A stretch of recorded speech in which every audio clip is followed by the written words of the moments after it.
Et du coup, il essaye, et donc après, quelques minutes après, elle reçoit un appel groupé avec Ty, Hermite et Thomas, en mode il faut qu'on parle. Il y a marqué il faut qu'on parle, et il y a l'appel. Et là, elle et moi, on est là tous les deux, on se regarde. J'étais tétanisé. Je me suis dit putain, mais c'est sûr là. En fait, ils ont cramé et ils veulent nous engueuler. Et j'étais pas bien parce que moi j'avais vraiment peur. Parce que j'avais menti un peu. Enfin, j'avais pas menti en fait, j'avais caché la vérité parce que j'étais tétanisé. J'étais tétanisé à l'idée qu'on puisse m'engueuler parce que j'étais avec une meuf. C'est complètement con! Et du coup, j'étais tétanisé, j'étais pas bien. Et là, on leur dit non, mais en fait, elle lui dit non, mais là je suis pas disponible en fait. Et moi, moi je faisais semblant de pas être là. Hein. Puis au bout d'un moment, ils disent non, mais on sait que vous êtes là, on sait que vous êtes tous les deux. Et du coup, on se sent con et. Du coup, au bout d'un moment, il y a la confrontation qui se fait à l'écrit. Pas par vidéo, parce qu'à l'écrit, parce qu'à l'oral, ça aurait été vraiment horrible, enfin, j'aurais pas tenu, personnellement. Du coup, c'est fait à l'écrit. Et en fait, il m'a fait me sentir comme la pire des merdes, alors que j'avais pas fait quelque chose de grave, moi. Moi, je suis juste sorti avec une fille avec qui je travaillais. C'est tout. Je suis juste sorti avec une fille avec qui je travaillais. J'étais amoureux d'une fille avec qui je travaillais. Et je l'ai pas dit à mes collègues, entre guillemets, à mes collègues et amis, tout simplement parce qu'ils m'avaient tous interdit. Ty m'avait à l'époque interdit de sortir avec une fille avec qui je travaillais. Il m'avait même dit à l'époque où on a commencé à travailler avec Sensei et Madstalker, il m'a dit ouais, tu sors pas ni avec Sensei ni avec Madstalker. Hein. Et moi à l'époque je me disais ouais non, parce que je savais pas que j'allais le faire. Mais voilà. Et ça s'est fait quand même, et au final là on était là. On a dû avouer, on a dû leur dire pourquoi on avait peur et tout, mais on avait beau être le plus sincère, leur dire voilà, on voulait vraiment pas vous trahir ou quoi, et là, bim, vas-y que je te fais te sentir comme une grosse merde, vas-y que, mais tu te rends pas compte, tu nous trahis, c'est pas bien, pourquoi tu nous as caché ça, tu nous fais plus confiance, c'est ça, hein. Attends, qui est-ce qui fait pas confiance dans l'histoire ? Les mecs m'ont fliqué, ils ont cherché tous les indices dans tout ce que je faisais, dans tout ce qu'elle faisait aussi. Il a été jusqu'à la stalker, elle a essayé de la faire cracher le morceau et tout. Et c'est moi qui avait pas de race dans l'histoire. Et il a monté, vraiment, il a monté Hermite et Ty contre moi de ouf. Là, Ty, il était enragé, il était en mode mais comment t'as pu faire ça ? Je t'avais dit qu'il fallait pas. À l'époque, enfin, aujourd'hui, Ty et Hermite, je leur pardonne à peu près ce qui s'est passé à l'époque. Mais ils se sont comportés comme des connards. Vraiment comme des connards, et j'ai pas honte de le dire, ils le savent, je leur ai déjà dit, on en a déjà parlé. Ils se sont comportés comme des connards parce qu'ils ont été lavage de cerveau. Et vraiment, là, j'étais plus bien du tout. Et vraiment, à ce moment-là, en fait, ce qui s'est passé, c'est que Thomas a voulu m'évincer de Voxmaker, vraiment en mode ok, on peut plus faire confiance à Lunatic, c'est bon, moi je veux plus faire confiance à un mec comme ça, qui nous ment et tout. Et en vrai, ce qu'il voulait aussi faire, c'était tout simplement de supprimer avant que ça se sache qu'il avait été avec Sensei. Parce que qu'il avait fricoté un peu, quoi. Parce que voilà, il voulait pas que ça se sache parce que il avait une copine, il l'a trompé, quoi. Et voilà. Du coup, il voulait pas que ça se sache. Il voulait certainement nous faire taire, il voulait me faire peur aussi, certainement. Et du coup, c'était vraiment horrible. C'était vraiment horrible. Il s'en est suivi que, du coup, il y a une conversation sur Facebook. Et là, désolé pour le spoiler terrible, mais parce que je pense que Mad Dog va vouloir en parler lui aussi. Mais en fait, vraiment, là, il m'a affiché. Il m'a affiché sur notre groupe Facebook personnel dans lequel on parlait tous ensemble, en mode, ok, bon voilà, on peut plus faire confiance Lunatic, tout ça. Vraiment, qu'est-ce que t'as à dire pour ta défense, moi, j'ai plus envie de faire confiance à rien, Et il y a Mad Dog qui nous a défendus. Parce que lui, c'était le seul qui était au courant, qui était dans le secret, parce qu'il était pote avec Seiya, parce qu'on était aussi potes, on était assez proches quand même avec Mad Dog. Et là, Mad Dog, il a commencé à nous défendre un peu violemment, en mode « Mais de quoi tu te mêles ? Pourquoi est-ce que tu te mêles de la vie privée des autres ?» Et il pouvait pas comprendre, parce qu'il savait pas qu'il y avait une espèce de rivalité entre moi et Thomas, du coup. Une rivalité que Thomas s'inventait tout seul, bien sûr, moi j'avais aucune rivalité avec lui, je m'en battais les couilles totalement. Et du coup, c'est à ce moment-là que Mad Dog s'est fait virer. Mad Dog s'est fait virer, tout simplement parce qu'il a dit à Thomas « Mais tu te comportes comme un connard !» Je sais plus quels ont été les mots exacts de Mad Dog, mais à ce moment-là, Thomas n'a pas supporté le fait d'être contesté à ce moment-là. et il a viré Mad Dog. Il a clairement dit, quelques jours après, ouais, Mad Dog m'a trop mal parlé, je veux pas d'un mec comme ça qui me parle trop mal, je suis ton patron, tu me parles pas comme ça, enfin voilà. Et il l'a viré. Hermite, qui aimait énormément Mad Dog et qui n'était pas d'accord avec ce que Thomas était en train de faire, a dû faire le pigeon voyageur. J'ai dû parler à Hermite, j'ai dû lui dire, mais mec, mais fais pas ça. Il me disait, mais non, mais je peux pas le faire, mais je dois le faire. C'est Thomas qui m'a demandé de le faire, je dois le faire, je dois lui annoncer à Mad Dog que c'est fini et tout. Hermite était ultra mal, lui aussi, de tout ça. Et bah voilà, c'était fini pour Mad Dog. Mad Dog a été évincé, et bah moi, quelques jours ou quelques semaines plus tard, je sais plus exactement les timings, je dis, bah, vous savez quoi, si c'est comme ça, je me casse aussi. En fait, j'ai pas été... Je me suis pas cassé parce que j'avais envie de faire les trucs de mon côté comme ils l'ont annoncé. Je me suis cassé tout simplement parce que, en fait, il y avait plus rien dans ce groupe. Il y avait plus rien pour moi. Thomas avait instauré un climat horrible autour de moi pendant des mois. Pendant des mois, il a retourné le cerveau de tout le monde à mon propos. Il m'a fait passer aux yeux des autres, Hermite et Tai me l'ont confirmé, on en a parlé après, 1 an plus tard. Il m'a fait passer aux yeux de mes meilleurs amis, de l'époque, pour un gros dépressif manipulateur, qui baise à droite à gauche avec toutes les meufs de l'univers, alors que bon, j'ai eu 3 meufs, super. Ça va, au bout d'un moment, il y a pire.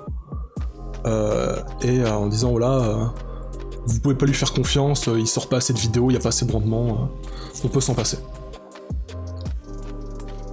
Je me suis cassé pour ces raisons. Je me suis cassé pour toutes les autres raisons aussi, du fait que j'apprenais presque tous les jours des trucs sur lui au bout d'un moment. Enfin voilà, c'était horrible. C'était vraiment l'une des pires expériences de ma vie, et je peux vous dire que... Ah, je sais pas si vous vous souvenez, mais à Paris Manga, du coup, à Paris Manga, j'étais annoncé, je devais y être et tout avec eux, et c'est là que, après la Paris Manga, ils ont annoncé que j'étais plus chez Voxmaker. En fait, ce qui s'est passé, c'est que vraiment, c'est là que la décision s'est prise, c'était pendant Paris Manga. J'étais censé venir à cette Paris Manga. J'étais censé y venir, sauf qu'à un moment, je me suis dit... Je crois que c'était le jour ou 2 jours avant la Paris Manga. J'étais pas bien, et je me suis dit... En fait, Thomas est trop toxique. Thomas est trop toxique, il faut que je le dise aux autres, je peux plus me taire. Je sais des choses sur lui, je l'ai fliqué pendant 3 ans. Pendant 3 ans, je me suis dit, mais attends, mais il y a des comportements bizarres, il y a des propos chelous un peu, il y a des trucs, c'est pas bien. Et du coup, je suis arrivé et j'ai pris tout ce que j'ai vécu, tout ce que j'ai accumulé pendant 3 ans, tout ce qu'on a partagé avec Seiya ensemble, parce qu'elle aussi, elle a partagé des trucs avec lui, du coup, comme elle a été proche de lui à un moment. Elle a vu comment il agissait, comment il parlait de nous à elle. Il parlait super mal de nous avec elle, alors qu'on était censé être ses potes et tout, enfin...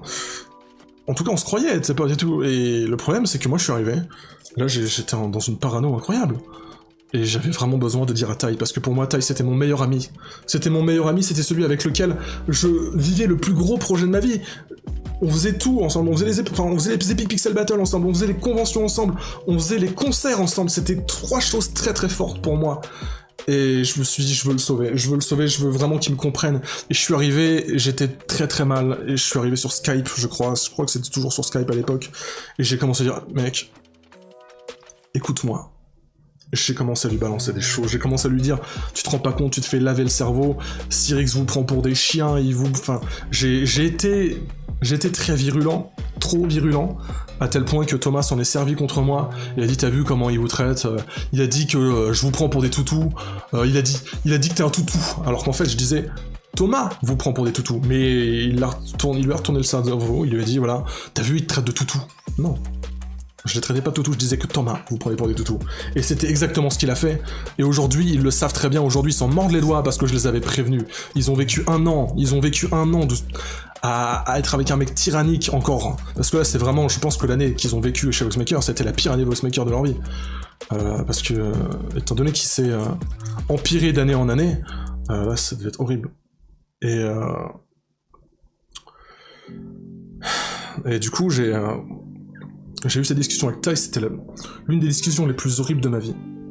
Parce que j'ai essayé de tout faire pour raisonner mon meilleur ami. J'ai essayé de raisonner mon meilleur ami, j'ai essayé de tout faire. Je lui ai mis toutes les évidences devant sa gueule, mais il voulait rien entendre. C'était trop tard, c'était fini. Il les avait dans ses mains. En fait, il les faisait juste bouger devant moi. Et c'était fini. J'ai eu une discussion à l'oral qui a duré, genre, je crois 5 ou 10 minutes parce que j'en pouvais plus. C'est terrible, et je vais vous dire un truc, c'est que Thomas s'attendait à ce que je vienne éventuellement à la Paris Manga quand même pour essayer de m'expliquer avec eux, et il leur dit ouais, si jamais Lunatic vient à Paris Manga, vous mettez tous en cercle autour de moi, hein. Parce que genre il pensait vraiment que j'allais lui casser la gueule. Non mais je suis pas comme ça, moi. Ça fait depuis le collège que j'ai pas cassé la gueule de quelqu'un. C'est bon, j'ai grandi, quoi.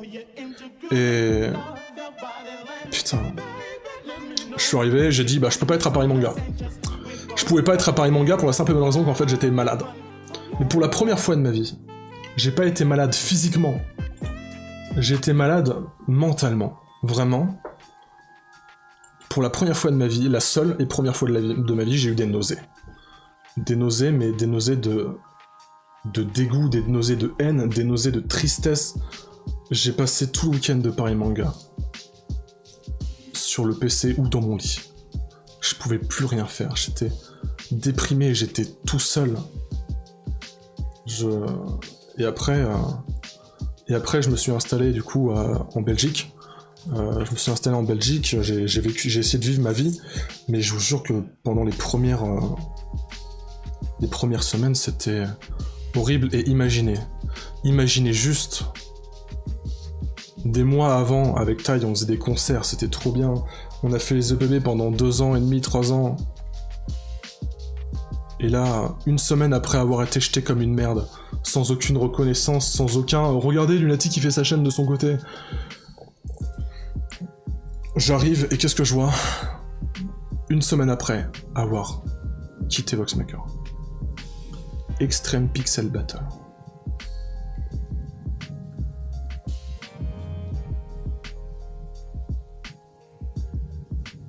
J'en ai ressenti des émotions dans ma vie.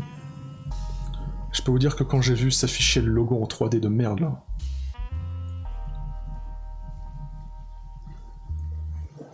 j'étais là. J'étais exactement à cette place en plus. Parce que c'est là où il y a mon PC. Je tremblais. Je pleurais machinalement sans même me rendre compte. J'essayais de regarder la vidéo pour comprendre comment ça a pu sortir en une semaine. Comment, alors que c'était censé être mes amis, mes collègues, comment une seule semaine après mon départ, il y avait déjà un EPB dans lequel je n'ai jamais entendu parler.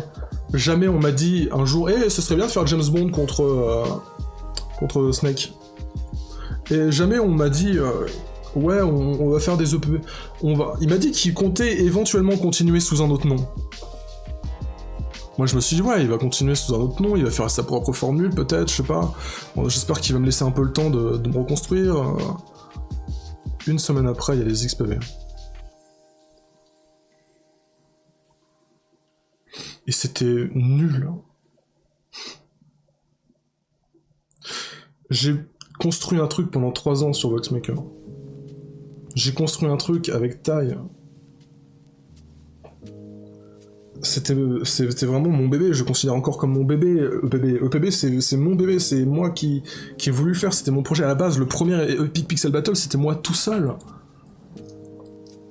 Et là je vois ça, et j'ai vécu la soirée la plus horrible de ma vie. J'avais besoin de parler, j'avais besoin de rager. J'étais là, je disais tout le mal que je pouvais penser, j'arrivais même pas à ressentir trop de mal parce que j'étais juste pas bien. Et je me suis tu. J'ai rien dit sur les réseaux sociaux. Vous m'avez entendu pester contre les XPB? Vous m'avez entendu dire des choses? Vous m'avez entendu me plaindre de Voxmaker? Jamais. Pourquoi? Parce qu'on me l'a fait promettre? Parce qu'on m'a dit voilà, par contre fais pas de drama, voilà, pars mais pars la tête haute, fais pas de drama, fais comme les autres, voilà, on veut pas qu'il y ait de soucis, et puis tu vis dans la peur, quoi. Moi je me dis, mais si je fais un drama, je sais comment ça se passait à l'époque, moi, de Voxmaker. J'ai été Voxmaker pendant 3 ans, les gens qui ont essayé de faire des dramas contre Voxmaker, qu'est-ce qui se passait? Ils étaient blacklistés, ils avaient aucun pouvoir, ils avaient rien, et ils se faisaient bitcher dessus à longueur de temps. Je me suis dit, moi je vais juste être gentil, je vais juste être respectueux, et je me fais écraser comme ça, en si peu de temps, et alors